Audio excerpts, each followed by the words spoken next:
जय हिंद बच्चों, एक बार फिर से स्वागत है आपके अपने ही चैनल अनिल ट्यूटोरियल क्लासेस में। तो बच्चों, जैसा कि आप लोगों ने हमारे वीडियो का थंबनेल और टाइटल देखा होगा, आपको समझ में आ गया होगा कि आज हम लोग क्लास 10th के तीसरे चैप्टर जिसका नाम है निर्माण उद्योग, उसको देखने वाले हैं बच्चों। और निर्माण उद्योग का क्या देखेंगे? सब्जेक्टिव देखेंगे, वस्तुनिष्ठ प्रश्न को हम लोगों ने ऑलरेडी एक वीडियो बनाकर डाला हुआ है। अगर आप लोगों ने वह वीडियो नहीं देखा है तो फटाफट से जाइए हमारे चैनल पर, आपको वीडियो प्लेलिस्ट में आसानी से उपलब्ध हो जाएगा।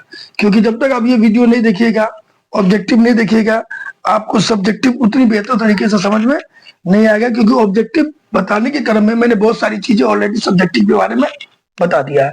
तो देर क्या कर रहे हैं, फटाफट से जाइए चैनल को सब्सक्राइब करके वीडियो को लाइक और शेयर कर दीजिए बच्चों। इससे हम लोग मोटिवेट होते हैं, हम लोगों के अंदर एक अलग एनर्जी आती है कि चलिए हमारे वीडियोस को पसंद किया जा रहा है तो आप बेहतर तरीके से और वीडियो बनाएं। ठीक है बच्चों, तो इस चैप्टर में हम लोग इस वीडियो में हम लोग सब्जेक्टिव क्वेश्चन को देखेंगे।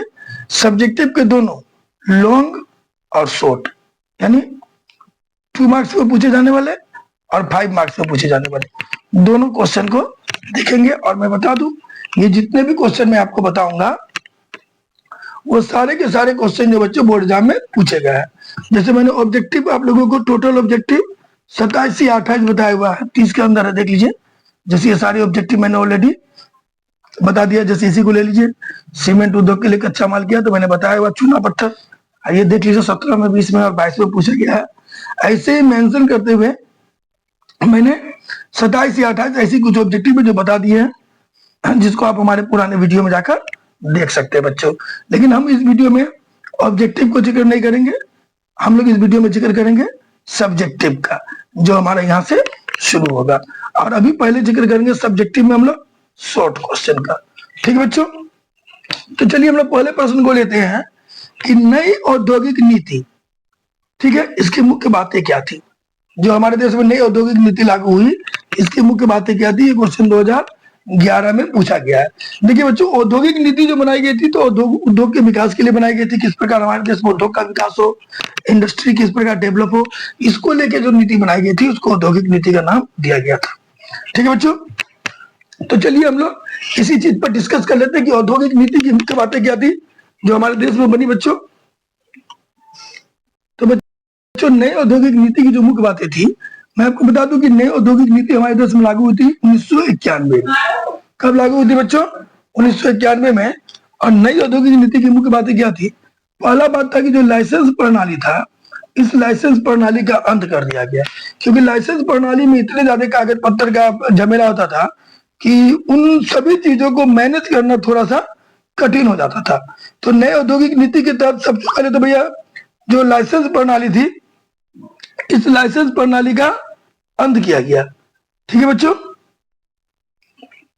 दूसरी क्या हो गई? दूसरी चीज हो गई निजीकरण और सार्वजनिकरण क्षेत्र की भूमिका कम की गई। यानी औद्योगिक क्षेत्र में निजीकरण और सार्वजनिकरण की जो विशेषता थी उसको क्या किया गया? कम किया गया। यानी निजीकरण और सार्वजनिकरण यानी प्राइवेटाइजेशन और गवर्नमेंट का हस्तक्षेप को कम किया गया, दोनों को महत्व दिया गया, दोनों को विशेष रूप से महत्व दिया गया ताकि दोनों जो है बेहतर तरीके से काम कर सके। यानी दोनों के हस्तक्षेप को कम किया गया, उनकी भूमिका को कम किया गया और बराबर रूप से मान्यताएं दी गई ताकि निजीकरण को भी बढ़ावा मिले और सार्वजनिकरण को भी बढ़ावा मिले। विदेशी निवेश और तकनीक को बढ़ावा दिया गया। यानी कहीं ना कहीं जो विदेशी कंपनियां थी उनको और टेक्नोलॉजी को बढ़ावा दिया गया ताकि जो विदेशी आए हैं वह ज्यादा से ज्यादा बढ़े। नहीं, थोड़ा मिस बोल दिया मैं।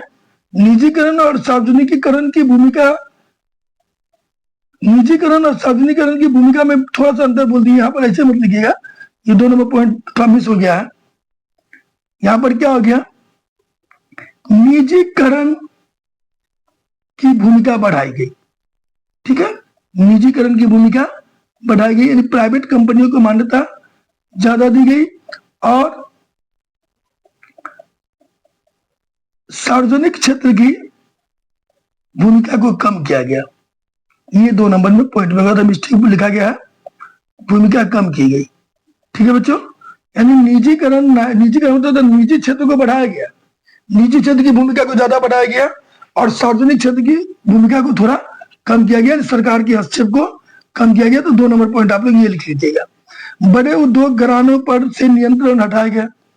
ठीक है, जो बड़े उद्योग घराने थे उन पर नियंत्रण लगा हुआ था, पाबंदियां लगा हुआ था, उस पाबंदियों को क्या किया गया बच्चों, उस पाबंदियों को हटाया गया।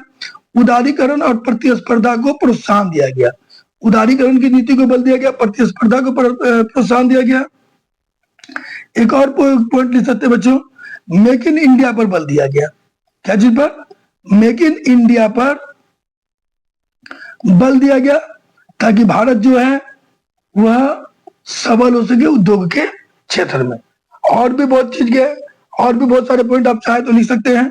जैसे एक पॉइंट लिख सकते हैं 7वां नंबर में, कौशल विकास। कौशल विकास को महत्व दिया गया बच्चों, कौशल विकास को महत्व दिया गया ताकि भविष्य में नौकरियां मिलने की संभावना बढ़ जाए। यानी कहीं ना कहीं नए औद्योगिक नीति के तहत लाइसेंस प्रणाली का अंत किया गया, निजीकरण को बढ़ाया गया और सार्वजनिकीकरण क्षेत्र की भूमिका को थोड़ा सा कम किया गया। बड़े औद्योगिक घराने, टाटा वगैरह, टाटा हो गया, गोदरेज हो गया, इन सब चीजों, इन सब घरानों पर जो पाबंदियां लगी थी, नियंत्रण लगी थी, उनको कम किया गया, हटाया गया। मेक इन इंडिया पर बल दिया गया ताकि भारत मजबूत हो, सबल हो।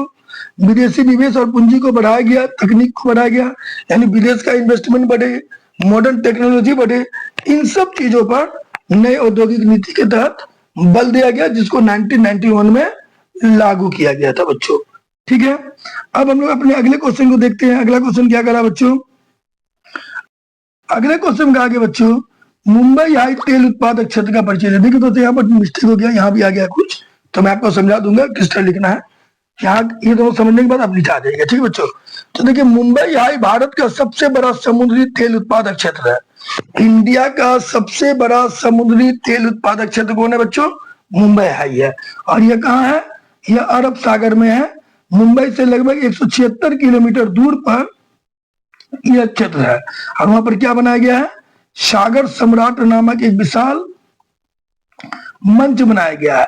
और इस विशाल मंच को बना करके उसी के द्वारा जो समुद्र है, समुद्र से तेल निकाला जा रहा, समुद्र के अंदर से पेट्रोलियम निकाला जा रहा बच्चों। और इसकी खोज कब हुई थी? 1974 में हुई थी। ठीक है, और यह कच्चा माल और प्राकृतिक गैस उत्पादन में बहुत अग्रणी है बच्चों, इस चीज को ध्यान रखिएगा। तो देख लीजिए, इसकी खोज 1974 में हुई थी। यहाँ कच्चा तेल जो है, कच्चा तेल इसको पेट्रोलियम कहते हैं, और प्राकृतिक गैस उत्पादन होता है यहाँ से, ये उसका बहुत बड़ा भंडार है। और इसका संचालन कौन करती है बच्चों? इसका संचालन करती है ONGC। कौन करती है बच्चों? ONGC। और ये जो ONGC है बच्चों, इस ONGC का पूरा अर्थ याद रखिएगा, oil and natural gas corporation. ठीक है बच्चों, oil and natural gas corporation, यानी हिंदी में बोलेंगे हम लोग तेल और प्राकृतिक गैस निगम।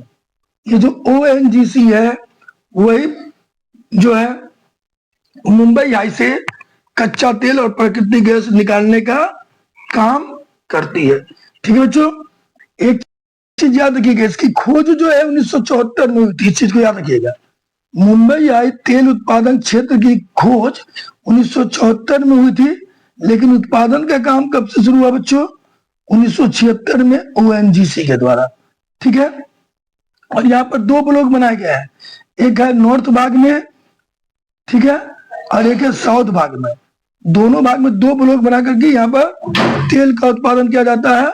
और इसका तेल का उत्पादन रूस और भारत की कंपनी है, दोनों मिलकर यहाँ पर तेल उत्पादन करती है। और यह तेल उत्पादन की शुरुआत कब हुई थी? 1976 में 21 मई को। ये कुछ बातें जो आपको याद रखना होगा। ठीक है बच्चों, ONGC के द्वारा 1974 में इसका खोज हो गया था, बट यहाँ से तेल निकालने का काम शुरू हुआ 21 मई 1976 से। रूस और भारत की कंपनियां मिल करके यहाँ पर तेल निकालती है। ठीक है बच्चों, और ये बहुत बड़ा विशाल भंडार है पेट्रोलियम का और प्राकृतिक गैस का। ठीक है, अब हम अगले क्वेश्चन को देखना बच्चों, ये भी बहुत इंपॉर्टेंट क्वेश्चन है। ठीक है, ये जो क्वेश्चन है बच्चों, इसका एक चीज मिस्टेक हो गया, ईयर नहीं लिखा। मैं आपको बता दूं, ये जो क्वेश्चन है कृषि आधारित उद्योग और खनिज आधारित उद्योग, ये बहुत इंपॉर्टेंट क्वेश्चन है, क्योंकि ये 11 में पूछा, 2011 में, 2022 में और 2022 में आपको कंपार्टमेंटल में, 2024 में पूछा ये क्वेश्चन बच्चों। ठीक है, क्वेश्चन का नाम क्या है, कृषि आधारित उद्योग और खनिज आधारित उद्योग में अंतर लिखिए, ये क्वेश्चन। देखिए, कृषि आधारित उद्योग हुआ उद्योग हो गया जिसका रॉ मटेरियल जो कहते हैं हम लोग, जो कच्चा माल कहते हैं, वह कच्चा माल कृषि से प्राप्त होता है, उसको हम कहते हैं कृषि आधारित उद्योग। और अगर यही कच्चा माल कृषि से प्राप्त ना हो, कोई खनिज से प्राप्त हो, तो उसको हम लोग कहेंगे बच्चों खनिज आधारित उद्योग। यानी क्लियर हो गया, जो उद्योग अपना कच्चा माल वनस्पति और जीव जंतुओं के अर्थात कृषि के उत्पाद से प्राप्त करता है, उसको हम लोग क्या कहते हैं, कृषि आधारित उद्योग। सिंपल से कहेंगे, वह उद्योग जिसका रॉ मटेरियल यानी कच्चा माल कृषि से प्राप्त हो, उसे कृषि आधारित उद्योग, और जिसका रॉ मटेरियल यानी कच्चा माल खनिजों से प्राप्त हो, उसे हम लोग कहेंगे खनिज आधारित उद्योग। सूती वस्त्र उद्योग क्योंकि इसका कच्चा माल है बच्चों कपास। चीनी उद्योग क्योंकि इसका कच्चा माल है गन्ना। चम्र उद्योग क्योंकि इसका कच्चा माल है चमड़ा। डेयरी उद्योग क्योंकि इसका कच्चा माल है दूध, मवेशी। ये सब कृषि आधारित उद्योग के अंतर्गत आते हैं बच्चों।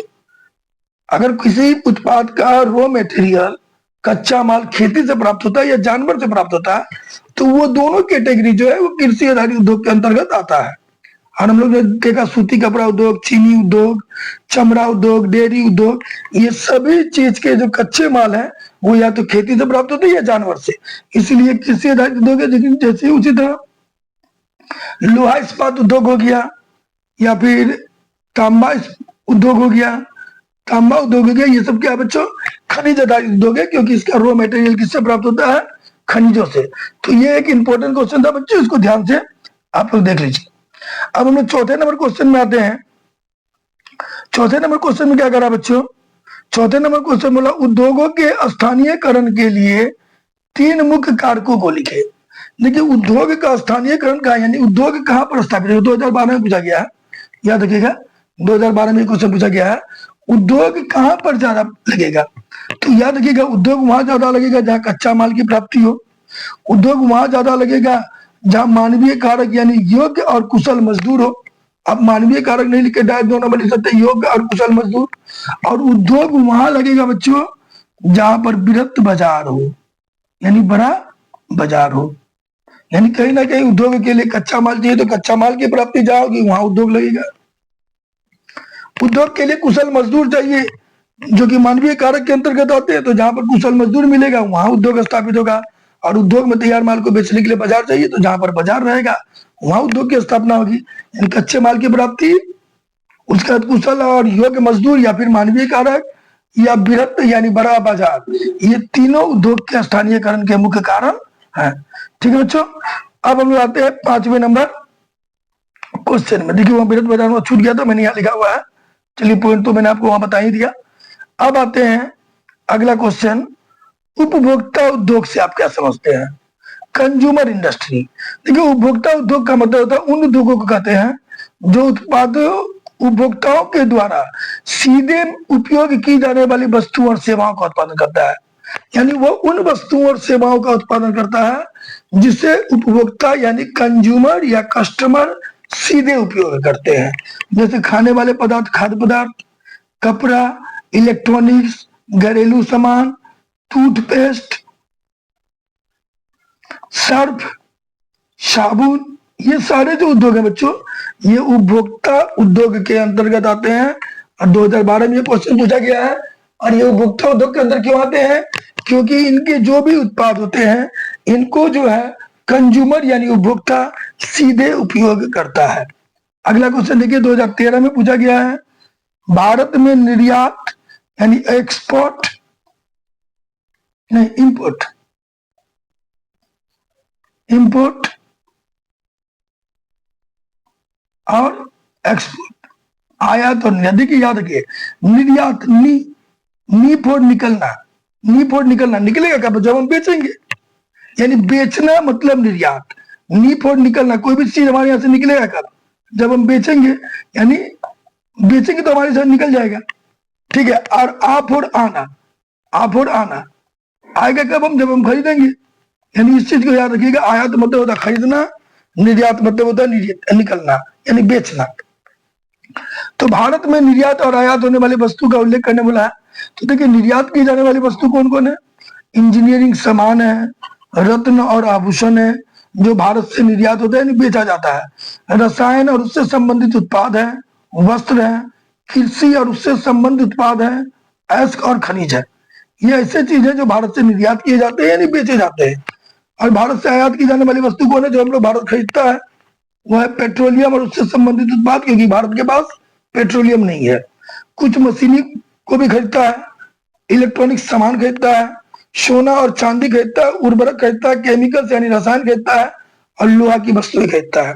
यानी ये सब भारत में आने वाली चीज है जिसको हम लोग खरीदते हैं, और ये भारत से निकलने वाली चीज है जिसे हम लोग बेचते हैं। तो इस प्रकार हम लोगों ने देखा कि भारत में कौन सी चीजें निर्यात होती है और कौन सी चीजें आयात होती है। ठीक है बच्चों, अब हम लोग देखते हैं 7वें नंबर क्वेश्चन को। 7वां नंबर क्वेश्चन क्या कह रहा है बच्चों? सार्वजनिक और निजी उद्योग में अंतर लिखे। देखिए, सार्वजनिक उद्योग का मतलब होता है सरकारी उद्योग, सरकारी उद्योग, और निजी उद्योग का मतलब होता है प्राइवेट उद्योग। तो देखिए, निजी और सार्वजनिक उद्योग में हम अंतर लिख दिए हैं। पहला अंतर क्या है? निजी उद्योग में उपभोग्य वस्तुओं को छोटे यंत्रों द्वारा उत्पादन होता है। निजी उद्योग में जो यंत्र का यूज करते हैं वो छोटे होते हैं, जबकि सार्वजनिक उद्योग में भारी और बड़े उद्योग को शामिल किया गया है। यानी निजी उद्योग में छोटे यंत्रों वाले उद्योगों को शामिल किया गया है, हल्के उद्योगों को शामिल किया गया है, जबकि सार्वजनिक उद्योगों में बड़े यंत्रों से उत्पादित होने वाले उद्योग और भारी उद्योगों को शामिल किया गया है। ठीक है बच्चों। दूसरा है, निजी उद्योग में सारी पूंजी, लाभ तथा हानि एक ही व्यक्ति को होता है, क्योंकि देखिए इसका मालिक निजी व्यक्ति है, कोई प्राइवेट कंपनी इसका मालिक है। अगर आप कोई दुकान खोले हैं तो उसका निजी, उसका लाभ या हानि केवल आपको होगा ना। तो निजी उद्योग में मालिक तो एक व्यक्ति होता है, इसीलिए निजी सारी पूंजी पर लाभ या हानि जो है वो एक ही व्यक्ति को बर्दाश्त करना पड़ता है। लेकिन जो सार्वजनिक उद्योग है इसमें लाभ और हानि किसको होती है? सरकार को होती है। लाभ होगा तो सरकार को फायदा, हानि होगा तो सरकार को होगा, क्योंकि इसका मालिक सरकार है। निजी उद्योग में अधिकतर छोटे पैमाने के उद्योग शामिल होते हैं, जबकि सार्वजनिक उद्योग में बड़े पैमाने के उद्योग शामिल होते हैं। और निजी उद्योग जो है अधिकतर यूएसए और जापान में प्रचलित है। क्यों? क्योंकि ये लोग पूंजीवादी देश है। और जो सार्वजनिक उद्योग होता है वो समाजवादी देश रूस में, चाइना में, भारत में भी शामिल है। भारत में आपको निजी उद्योग भी मिल जाएगा, ठीक है, लेकिन भारत में ज्यादातर उद्योग जो है वो सार्वजनिक क्षेत्र में है। ठीक है। तो अगर हम लोग बात करें निजी उद्योग के बारे में, तो निजी उद्योग पूंजीवादी, ये पॉइंट को नहीं लिखे, ये लिख सकते हैं, निजी उद्योग जो है पूंजीवादी देश में होंगे। अब पूंजीवादी देश में निजी उद्योग शामिल होगा, और साम्यवादी देश में या समाजवादी देश में कौन उद्योग शामिल होगा बच्चों? सार्वजनिक उद्योग। यानी रसिया में, चाइना में, इन सब देशों में आपको सार्वजनिक उद्योग देखने को मिलेंगे, और निजी उद्योग यूएसए, जापान वगैरह में निजी उद्योग मिलेगा। लेकिन इंडिया में आपको दोनों मिलता है। हालांकि आप यहाँ इंडिया मेंशन कर दिया, आप नहीं भी करिएगा तो चलेगा, आप इसको यहाँ भी लिख सकते हैं, यहाँ भी लिख सकते हैं। क्यों? क्योंकि भारत जो है वो मिश्रित अर्थव्यवस्था वाला देश है, जहाँ निजी और सार्वजनिक दोनों क्षेत्र के उद्योगों का संचालन किया जाता है। ठीक है बच्चों। अब 8वें नंबर क्वेश्चन को देखते हैं। 8वां नंबर क्वेश्चन क्या कर रहा है बच्चों? स्वामित्व के आधार पर उद्योगों को कितने भागों में बांटा गया है, और इसका हमको वर्गीकरण भी करने के लिए बोला गया है उदाहरण के साथ। स्वामित्व के आधार पर उद्योगों को उदाहरण सहित वर्गीकृत करें, कितने भागों में बांटा गया है? तो स्वामित्व के आधार पर उद्योग को 2 भागों में बांटा गया है। नंबर 1 होता है सार्वजनिक उद्योग, और सार्वजनिक उद्योग में कैसे उद्योग आते हैं बच्चों? भारी और आधारभूत उद्योग आते हैं, जिसका संचालन सरकार के द्वारा किया जाता है। जैसे दुर्गापुर हुआ, भिलाई हो गया, राउरकेला हो गया, इन क्षेत्रों में जो लोहा इस्पात उद्योग है बच्चों, ये सार्वजनिक क्षेत्र के उद्योग है, क्योंकि इसका संचालन सरकार के द्वारा किया जाता है। ठीक है। उसके बाद ये लोहा इस्पात उद्योग जो है सार्वजनिक उद्योग के उदाहरण है। ये नहीं, गलत हो गया। और संयुक्त या सहकारी उद्योग कौन है बच्चों? दूसरा कैटेगरी आता है, पहला होता है सार्वजनिक उद्योग, स्वामित्व के आधार पर उद्योग, यानी इसका पूरा का पूरा ऑनर, पूरा का पूरा मालिकानापन किसके पास होता है बच्चों? सरकार के पास। और संयुक्त या सहकारी उद्योग वह उद्योग हो गया बच्चों जो दो या दो से अधिक व्यक्ति, या तो दो या दो से अधिक व्यक्ति मिलकर करते हैं, समझे, या कोई ट्रस्ट वगैरह करता है, या फिर कोई सहकारी समिति करती है। वह उद्योग जिसका कंट्रोल दो या दो से अधिक व्यक्ति या सहकारी समितियों द्वारा होता है उसे संयुक्त या सहकारी उद्योग कहते हैं। जैसे all India limited, all India limited यह एक सहकारी समिति है। महाराष्ट्र का चीनी उद्योग या फिर गुजरात का अमूल उद्योग, ये प्राइवेट कंपनी नहीं, सहकारी है। इसके ओनर एक नहीं है, दो या दो से अधिक व्यक्ति या फिर वह सरकार के साथ मिलकर काम करती है, जिसको सहकारी समिति के रूप में जाना जाता है। ठीक है बच्चों, अब अगला देखते हैं, उद्योग की अवस्थिति को प्रभावित करने वाले कारक लिखे। ये 2018 में पूछा गया है, यानी उद्योग कहां पर अवस्थित हो सकता है। तो देखिए, उद्योग की अवस्थिति को प्रभावित करने वाले कारक 4 है। पहला तो कच्चा माल की प्राप्ति, जहां कच्चा माल प्राप्त होगा वहां उद्योग स्थापित होगा। दूसरा होता है शक्ति के साधन, यानी बिजली और कोयला, जहां बिजली और कोयला प्राप्त होगा वहां पर उद्योग का विकास ज्यादा होगा। जल की सुलभता, जहां जल आसानी से मिलेगी वहां उद्योग की स्थापना तेजी से होगी। अनुकूल वातावरण, ठीक है बच्चों, उद्योग के लिए अनुकूल वातावरण की आवश्यकता भी होती है। 5वें पॉइंट में लिख सकते हैं विरक्त बाजार, जहां बाजार रहेगा वहां उद्योग की स्थापना होगी। तो कुल मिलाकर के उद्योग की स्थापना को प्रभावित करने वाले कारक बहुत सारे हैं, लेकिन 4 का बोला है तो इनमें से कोई 4 हम लिख सकते हैं। यानी कच्चा माल की प्राप्ति जरूरी है, शक्ति के साधन यानी कोयला और बिजली की प्राप्ति जरूरी है, जल पर्याप्त मात्रा में मिलना चाहिए, अनुकूल वातावरण होना चाहिए और बड़ा बाजार भी जरूरी है। ठीक है बच्चों, 10वां क्वेश्चन देखते हैं। 10वां क्या बोल रहा है? 10वां क्वेश्चन बोल रहा है, लोहा और इस्पात उद्योग को बुनियादी उद्योग क्यों कहते हैं? लोहा और इस्पात उद्योग को हम लोग बुनियादी उद्योग क्यों कहते हैं बच्चों? तो याद रखिएगा, लोहा और इस्पात उद्योग जो है किसी भी देश के बहुत सारे उद्योग होते हैं, किसी भी देश में बहुत सारे उद्योग होते हैं, जैसे भारी, हल्के, मध्यम वर्ग के उद्योग होते हैं। ठीक है, सभी उद्योगों में लोहे से बनी मशीनरी का प्रयोग होता है। किसी भी देश के जो बहुत सारे उद्योग हैं, जैसे कि भारी उद्योग हो या हल्के उद्योग हो या मध्यम उद्योग हो, अगर उद्योग है तो हम लोग किसका यूज करेंगे बच्चों? मशीन का यूज करेंगे। और मशीनें बनाई किससे जाती है? लोहे से बनाई जाती है। अतः लोहा इस्पात उद्योग को हम लोग बुनियादी उद्योग कहते हैं, क्योंकि किसी भी देश में उद्योग का विकास, चाहे वो भारी उद्योग का विकास हो, हल्का हो या मध्यम उद्योग का विकास हो, कोई भी उद्योग हो उनके लिए मशीन चाहिए। ठीक है बच्चों, और मशीनों का निर्माण किससे होता है? तो मशीनों का निर्माण होता है लोहा से। अगर लोहा नहीं रहेगा तो मशीन नहीं बनेगा। इसलिए निश्चित तौर पर बुनियादी उद्योग हम लोग लोहा इस्पात उद्योग को कहेंगे, क्योंकि इसी पे उद्योग का बुनियाद खड़ा है। यानी इसी पे उद्योग खड़ा, ये नहीं रहेंगे तो हमारा उद्योग संचालित नहीं होगा। ठीक है बच्चों, 10वां क्लियर हो गया। अब अगले क्वेश्चन को देखते हैं, उद्योग प्रदूषण फैलाता है कैसे?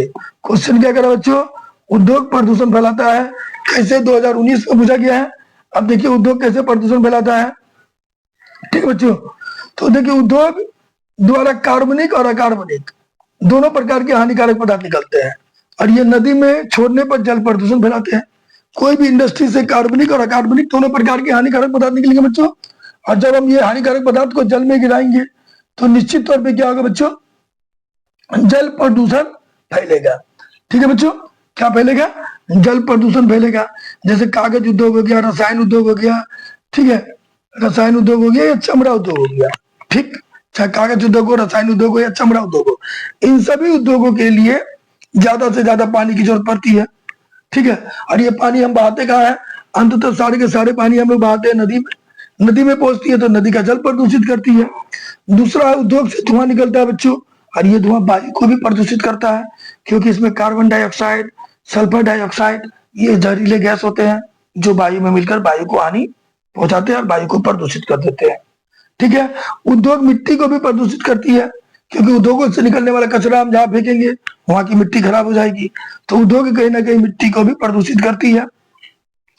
भारी उद्योगों के मशीनों के चलने से ध्वनि उत्पन्न होती है। जब बड़े बड़े उद्योग के मशीन चल गए तो घर घर घर घर दुनिया भर का ध्वनि होता है। और वो ध्वनि किसको प्रदूषित करते हैं बच्चों?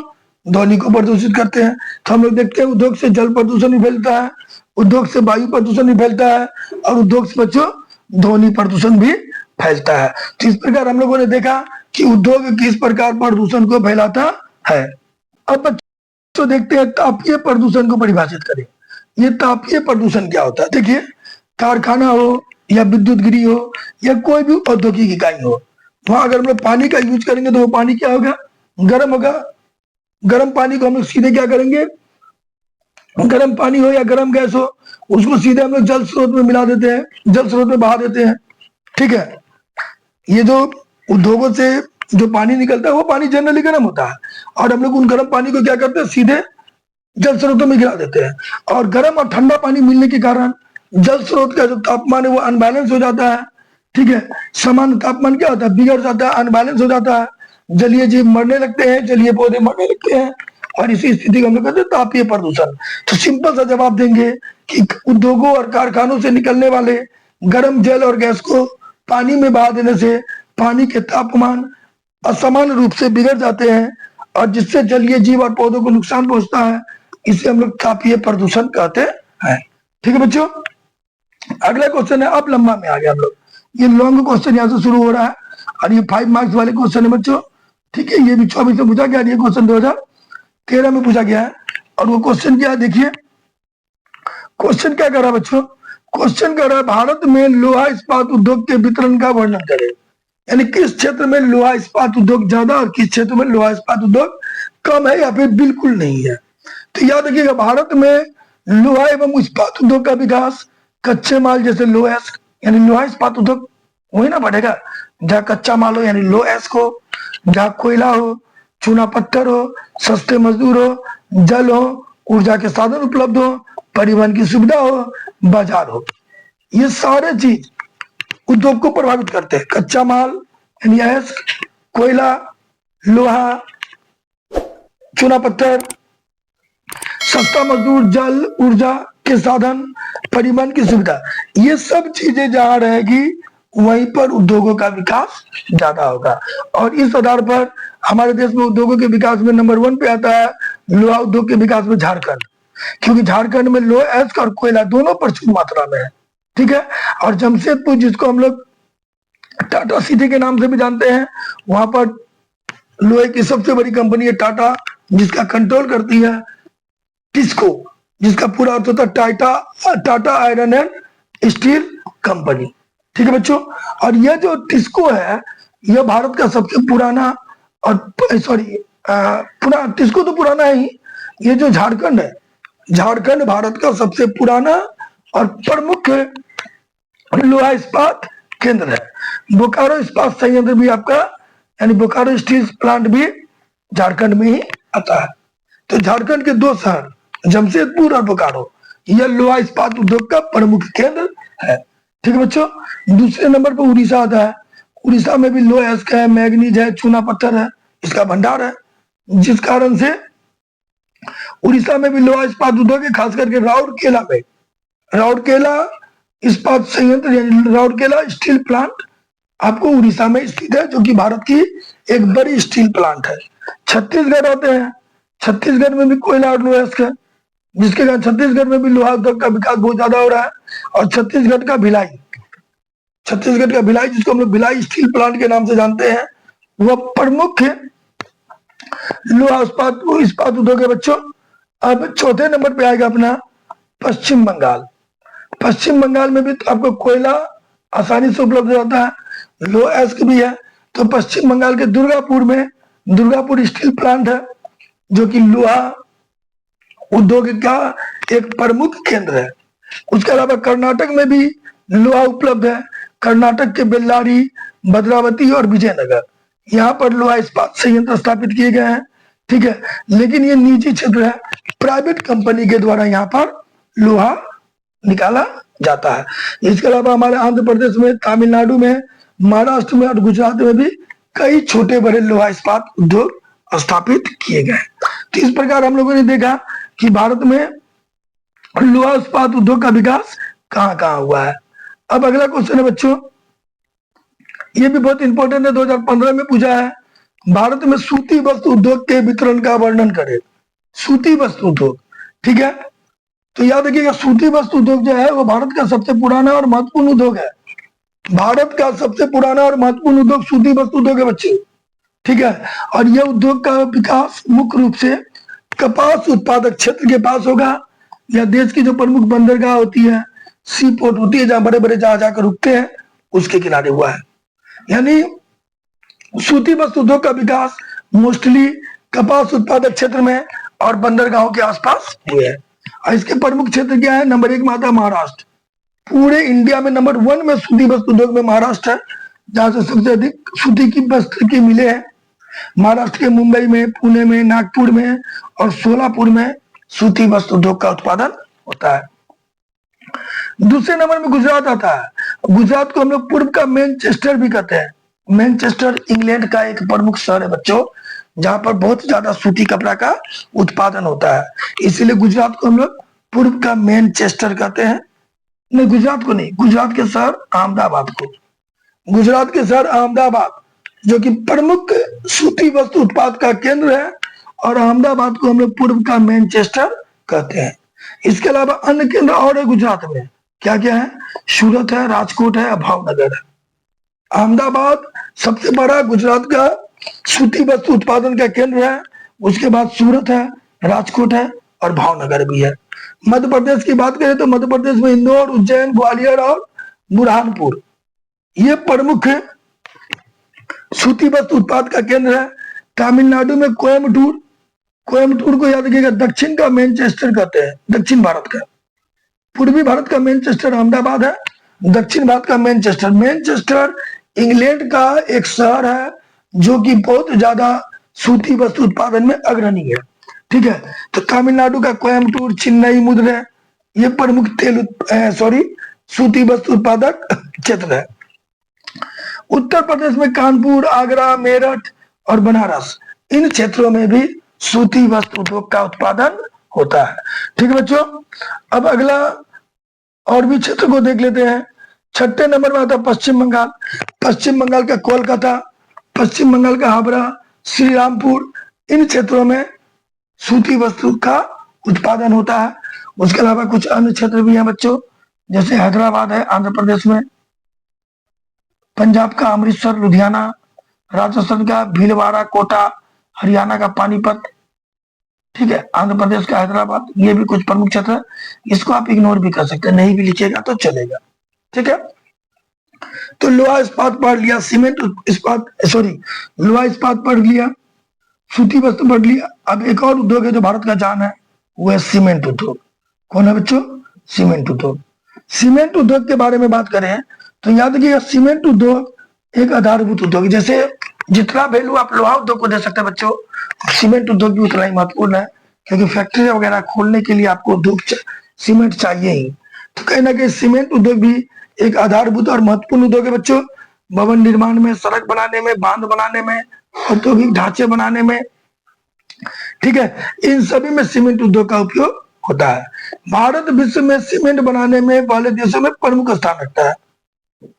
सीमेंट उत्पादक देशों में भारत का प्रमुख स्थान है बच्चों। और सीमेंट उत्पादन के लिए कुछ बातें मुख्य है। नंबर 1 क्या है? सीमेंट उद्योग के लिए हम लोगों को चूना पत्थर, कोयला और जिप्सम जैसे कच्चे माल चाहिए, और ये जिन क्षेत्रों में रहेगा वहीं पर सीमेंट उद्योग का विकास होगा। इसके अलावा यह उद्योग प्राय उन क्षेत्रों में स्थापित हुए हैं जहां कच्चा माल आसानी से मिल जाता है, क्योंकि इस उद्योग के जितने भी मटेरियल्स हैं सबके सब भारी होते हैं, और ज्यादा दूर होने पे परिवहन में ही खर्च बहुत ज्यादा हो जाएगा और सीमेंट का दाम बढ़ जाएगा। इसलिए जहां पर चूना, कोयला, जिप्सम ये सब नजदीक में मिलता है, उन्हीं क्षेत्रों में सीमेंट उद्योग का स्थापना किया जाता है, ठीक है बच्चों। अब हम सीमेंट उद्योग के मुख्य क्षेत्र को देख लेते हैं। तो क्या है? मध्य प्रदेश का एक शहर है सतना और कटकनी, ये 2 क्षेत्र सीमेंट उद्योग का मेन क्षेत्र है। राजस्थान का चित्तौड़गढ़, ठीक है, और कोटा, ये सीमेंट उद्योग का मेन क्षेत्र है।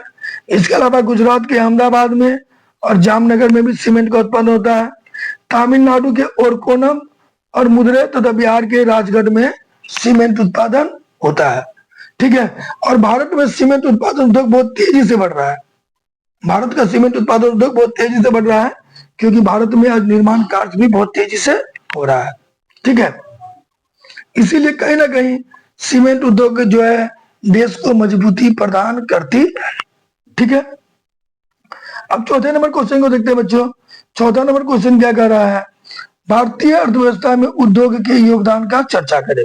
यानी भारत की इकोनॉमी को सुधारने में उद्योग का क्या रोल है। याद रखिएगा, किसी भी देश का आर्थिक संपन्नता वहां के उद्योग पर निर्भर करता है। आप जिस देश का आर्थिक संपन्नता ज्यादा रहेगा, जो देश ज्यादा विकसित रहेगा, जहाँ जितनी ज्यादा फैक्ट्रियां रहेंगी, कारखाने रहेंगे, वहां लोगों को रोजगार मिलेगा और वह देश जो है आर्थिक रूप से क्या होगा बच्चों, संपन्न होगा। ठीक है, तो आर्थिक संपन्नता भी कहीं ना कहीं उद्योग पर निर्भर करती है। किसी भी देश की आर्थिक संपन्नता ये बताती है कि वहां उद्योग कितना डेवलप है। ठीक है, क्योंकि उद्योग के द्वारा लोगों को रोजगार मिलता है, कृषि पर निर्भरता कम हो जाती है। लोग कृषि पर जो रोजगार के लिए डिपेंड हो जाते हैं वो कम हो जाती है, लोगों को रोजगार उद्योग में भी मिलने लगता है। ठीक है, उसके बाद वस्तुओं का निर्यात होता है, उद्योग ज्यादा डेवलप होगा, माल बेचेंगे, जब वस्तुओं का निर्यात करेंगे तो विदेशी मुद्रा प्राप्त होगी, विदेशी आमदनी प्राप्त होगी, जिससे गरीबी की समस्या पर काबू पाया जा सकता है। ठीक है बच्चों, इसके अलावा एक मिनट, इसके अलावा याद रखिएगा, ये जो जनजातीय होते हैं, ठीक, जनजातीय क्षेत्रों में भी उद्योग का विकास के कारण क्षेत्रीय असमानताएं कम हुई है। आज आदिवासी क्षेत्र में भी उद्योग का विकास हुआ है बच्चों, जिसके कारण जो क्षेत्रीय असमानताएं थी वह कम हो गई है, क्योंकि जनजातीय क्षेत्र में आदिवासियों को जब रोजगार मिलने लगा है तो वो भी कहीं ना कहीं अपनी आर्थिक स्थिति को मजबूत करने में सक्षम हुआ है बच्चों। ठीक है, तो जनजातीय क्षेत्रों में उद्योगों के विकास के कारण, जनजातीय क्षेत्रों में उद्योग के विकास के कारण क्षेत्रीय असमानताएं कम हुई है। अगर हम लोग पिछले दो दशकों का जिक्र करें, यानी 20 साल का, एक दशक 10 साल का होता है, तो पिछले 20 साल का अगर हम लोग जिक्र करते हैं, यानी 2 दशक का, तो सकल घरेलू उत्पाद में लगभग 17% योगदान उद्योगों का है। तो कहीं ना कहीं उद्योगों का उत्पादन बढ़ा है। पिछले दशक भारतीय विनिर्माण उद्योग के क्षेत्र में 7% की दर से बढ़ोतरी हो रही है। हर साल 7% की दर से लगभग बढ़ोतरी हो रही है, और यह दर अगले दशक में 12% की आशा की जा रही है कि ये जो 7% की दर से उद्योग के कारण उत्पादन में वृद्धि हो रही है, ये अगले साल 12% होने की संभावना है। 2007-8 में विनिर्माण उद्योग का विकास 9 से 10% प्रति दर से हुआ था। 2007-8 में विनिर्माण क्षेत्र का विकास 9 से 10% की दर से हुआ था। सरकार की नीति और औद्योगिक उत्पादन में बढ़ोतरी से कहीं ना कहीं यह अनुमान है कि विनिर्माण उद्योग अगले दशकों में अपना लक्ष्य पूरा कर सकता है। यानी जो टारगेट है 12% पहुंचने का, वह टारगेट को वह पूरा कर सकता है, क्योंकि बहुत तेजी से हमारे यहाँ उत्पादन हो रहा है, कृषि उत्पाद भी बढ़ा है, और उम्मीद है अगर इसी तरह से बढ़ोतरी रही तो अगले साल तक हम लोग विनिर्माण उद्योग में काफी प्रोग्रेस करेंगे। ठीक है, इन उद्देश्यों की पूर्ति के लिए राष्ट्रीय विनिर्माण प्रतिस्पर्धा परिषद की स्थापना की गई है। विनिर्माण उद्योग के उद्देश्यों को पूरा करने के लिए राष्ट्रीय विनिर्माण प्रतिस्पर्धा परिषद की भी स्थापना की गई है। ठीक है बच्चों, अब ये क्वेश्चन जो है, ये इस चैप्टर का सबसे इंपॉर्टेंट क्वेश्चन है बच्चों। ठीक है, उदारीकरण, निजीकरण और वैश्वीकरण से आप क्या समझते हैं, इसकी परिभाषा देने बोला है, और वैश्वीकरण का भारतीय अर्थव्यवस्था पर क्या प्रभाव पड़ा है। मैं आपको बता दूं कि इसी तरह एक स्पेशल क्वेश्चन अलग से पूछा गया, देख लीजिए, सिर्फ यही पूछा गया भारतीय अर्थव्यवस्था पर वैश्वीकरण के प्रभाव को लिखिए। मैंने ये नहीं लिखा है क्योंकि यहाँ जो क्वेश्चन पूछा गया है, ये जो क्वेश्चन पूछा गया बच्चों,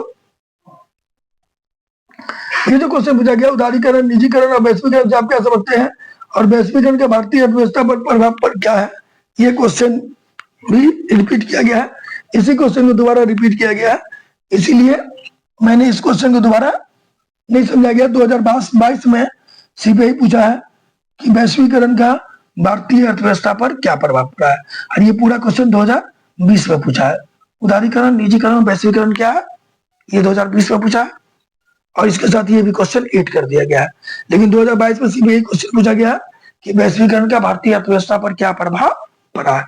तो चलिए हम लोग एक एक करके टॉपिक को देखते हैं। पहले देखते हैं उदारीकरण। सरकार द्वारा उद्योग, व्यापार और निवेश से संबंधित अनावश्यक नियम कानून, जो कोटा, परमिट, लाइसेंस, ये जो अनावश्यक नियम कानून है या नियंत्रण है, इसको हटाना या कम करना उदारीकरण कहलाता है। यानी इसका मतलब हो गया कि आर्थिक गतिविधियों में सरकार का हस्तक्षेप हटाना और निजी क्षेत्र को स्वतंत्रता देना। यानी उदारीकरण का मतलब हो गया व्यापार में, उद्योग में और इन्वेस्टमेंट में यानी निवेश में अनावश्यक नियम कानून और नियंत्रण को हटाना। इसका मतलब हो गया सरकार के हस्तक्षेप को कम करना, सरकार के दखल अंदाजी को कम करना, ताकि निजी क्षेत्र के उद्योग बढ़े। ये उदारीकरण कहलाता है। क्लियर है बच्चों? उदारीकरण समझ में आ गया आप लोगों को कि सरकार के अनावश्यक हस्तक्षेप को कम करना उदारीकरण कहलाता है। ठीक है बच्चों। दूसरा है निजीकरण। निजीकरण का मतलब होता है सरकारी उद्योग में निजी क्षेत्रों की भागीदारी को बढ़ाना, प्राइवेट कंपनी की भागीदारी को बढ़ाना। ठीक है।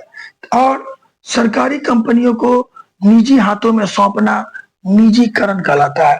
यानी सार्वजनिक क्षेत्र के उद्योग को निजी क्षेत्र के हाथों में सौंप देना, यानी कहीं ना कहीं निजी क्षेत्र की भागीदारी को बढ़ाना निजीकरण कहलाता है। प्राइवेटाइजेशन, प्राइवेट कंपनी की भागीदारी को बढ़ाना निजीकरण कहलाता है। अगला है बच्चों वैश्वीकरण। वैश्वीकरण क्या है? तो वैश्वीकरण को देखिए, समझ लीजिए।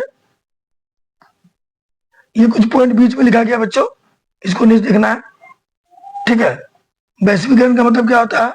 विश्व की अर्थव्यवस्था को आपस में जोड़ना।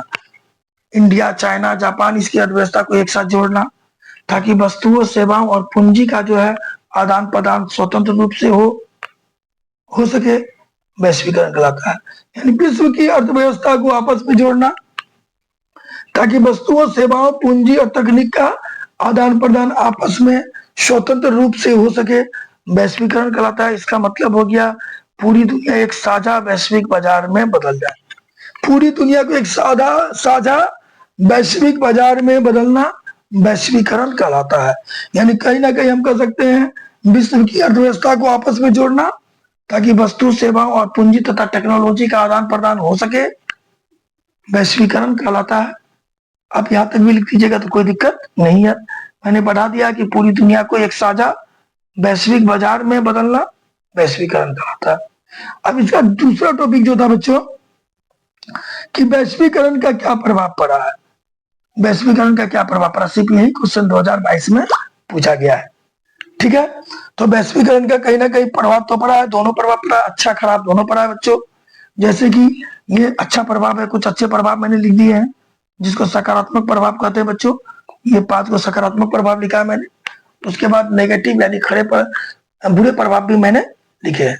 तो वैश्वीकरण का प्रभाव क्या क्या पड़ा है? पहला प्रभाव पड़ा है प्रत्यक्ष विदेशी निवेश। ठीक है बच्चों। प्रत्यक्ष विदेशी निवेश में वृद्धि हुई है। ठीक है बच्चों। एफडीआई, प्रत्यक्ष विदेशी निवेश, एफडीआई क्या कहते हैं हम लोग? फॉरेन डायरेक्ट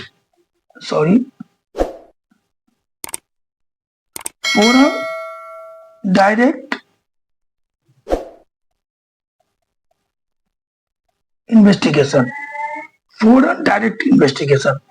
ठीक है बच्चों। इसको हम लोग कहते हैं एफडीआई। ये बढ़ा है जिसके कारण देश में जो ये विदेशी आय, विदेशी निवेश भी बढ़ा है बच्चों। ठीक है। विदेशी निवेश और भारतीय कंपनी का विस्तार से रोजगार के नए अवसर बढ़े हैं। एफडीआई से विदेशी निवेश बढ़ा, विदेशी कंपनियां आई है। भारतीय कंपनियों पे जो पाबंदियां थी वो से भी हटने से भारतीय कंपनियां भी खुली है। और कंपनी खुलेगा तो 100% रोजगार के नए अवसर खुलेंगे, लोगों को रोजगार मिलेगा। वैश्विक बाजार से प्रतियोगिता के बेहतर आदान प्रदान से भारत में तकनीकी प्रगति हुई है। वैश्विक बाजार से प्रतियोगिता बोल दिया बच्चों, प्रतियोगिता नहीं है, प्रौद्योगिकी है, टेक्नोलॉजी मिस बोल दिए थे हम, टेक्नोलॉजी। टेक्नोलॉजी का विकास हुआ है बच्चों, भारतीय बाजार में टेक्नोलॉजी प्रवेश कर गया है, जिससे तकनीकी प्रगति हुई है, टेक्नोलॉजी में विकास हुआ है। उपभोक्ताओं को पहले से अधिक उत्पादों और सेवाओं के विकल्प मिले हैं, पहले से अधिक उत्पाद और सेवा के विकल्प मिले उपभोक्ताओं को, लोगों के पास ऑप्शन खुले हैं। पहले याद है मार्केट में एक ही सिम था, BSNL, कितना महंगा था, मार्केट में 2 कंपनी थी बस, नोकिया और सैमसंग। अब देखिएगा बहुत ज्यादा नोकिया और सैमसंग होने से इन्हीं लोगों की मोबाइल थे जो बहुत ज्यादा महंगे होते थे, न कैमरा था न कुछ था। अब विकल्प खुला है, MI आ गया, वीवो, ओप्पो, ढेर सारी कंपनियां आ गई है, जिसके कारण इन कंपनियों के मोबाइल के रेट भी घटे हैं। तो वही हमारे सामने विकल्प मिल गया, हम लोग विभिन्न तरह की कंपनियों को चुनने का मौका मिला, ठीक है। कीमतों में कमी आने लगी क्योंकि कंपटीशन बढ़ा, ढेर सारी कंपनियां आ गई, वस्तु की कीमतें घटने लगी और गुणवत्ता में भी सुधार हुआ, यानी कम कीमत पे हम लोगों को अच्छा सामान मिलने लगा, ठीक है। कृषि क्षेत्र में दबाव बढ़ा है बच्चों, यानी यही चारों पॉजिटिव है, यही चारों सकारात्मक, इसके बाद हम नेगेटिव इफेक्ट पढ़ेंगे। अगर आपको बोले वैश्वीकरण के सकारात्मक प्रभाव लिखे तो आप ये 1, 2, 3, 4 लिखिएगा, और नकारात्मक प्रभाव बोले तो 5 के बाद लिखिएगा। अगर केवल प्रभाव बोला है तो आप जो चाहे वो लिख दीजिए, ठीक है बच्चों। लेकिन जनरली प्रभाव ही पूछेगा। वैश्वीकरण के कारण देखिए हुआ क्या, किसानों को, वैश्वीकरण के कारण किसानों ने उन्नत किस्म के खाद, ठीक है बच्चों, और उपकरण का यूज करना शुरू कर दिया, जिसके कारण खेती में इन्वेस्टमेंट बढ़ा, लेकिन कृषि उत्पाद की कीमतें घट गई है। यानी इन्वेस्ट बढ़ गया है और सामान तैयार होने के बाद जो माल आएगा उस माल की कीमत घट गई है। कृषि में, खेती में इन्वेस्टमेंट बढ़ गया, लेकिन खेती से प्राप्त होने वाली सामान की कीमतें क्या हो गई है, घट गई है, जिसके कारण किसानों की स्थिति खराब हो रही है और बहुत सारे किसान सुसाइड भी कर रहे हैं, आत्महत्याएं भी कर रहे हैं बच्चों। आप लोग आए दिन पेपर में इन बातों को देखते होंगे, तो ये इसका नेगेटिव इफेक्ट हो गया, ठीक है बच्चों। अगला है वैश्वीकरण का लाभ सभी क्षेत्रों और राज्यों को समान रूप से नहीं हुआ बच्चों। कुछ क्षेत्र को वैश्वीकरण का ज्यादा लाभ हुआ और कुछ ऐसे क्षेत्र हैं जिसको वैश्वीकरण का लाभ ही नहीं हुआ, जैसे अपना बिहार, इसको वैश्वीकरण का कोई खास लाभ ही नहीं मिला, जिसके कारण ये पीछे है। इस कारण से राज्यों के बीच सामाजिक और आर्थिक असमानताएं पैदा हो गई है, ठीक है बच्चों, सामाजिक और आर्थिक असमानताएं पैदा हो गई है। अगला है लघु और कुटीर उद्योग का नष्ट हो जाना। वैश्वीकरण ने कहीं ना कहीं लघु और कुटीर उद्योग को बच्चों नष्ट कर दिया है। हमारे देश के लघु और कुटीर उद्योग क्या हो गए हैं, नष्ट हो गए हैं बच्चों। बहुत सारे लघु और कुटीर उद्योग नष्ट हो गए हैं, जिसके कारण बेरोजगारी बढ़ी भी है। हम सिर्फ ये नहीं समझेंगे कि बेरोजगारी घटी है, बेरोजगारी बढ़ी है, क्योंकि मशीनों के आ जाने से छोटे मोटे उद्योग जो है हमारे देश के नष्ट हो गए हैं और इन उद्योगों से जुड़े लोग क्या हो गए बच्चों, बेरोजगार हो गए, ठीक है। तो ये देखिए, ये क्वेश्चन देखिए जो 2022 में पूछा, वैश्वीकरण का प्रभाव लिखा, तो मैंने इसको नहीं लिखा, आपका तो आंसर इसी में आ ही गया, आप यही लिख दीजिएगा, प्रभाव तो हो गया आपका आंसर, ठीक है बच्चों। इस तरह इस लेसन के जितने भी BBI लॉन्ग और शॉर्ट क्वेश्चन थे मैंने सब आपको बता दिया बच्चों। अगर हमारा वीडियो आपको अच्छा लगा है तो हमारे चैनल को सब्सक्राइब, वीडियो को लाइक और शेयर कर दीजिएगा बच्चों। इसके साथ हम अपना वीडियो समाप्त करते हैं बच्चों। जय हिंद, जय भारत।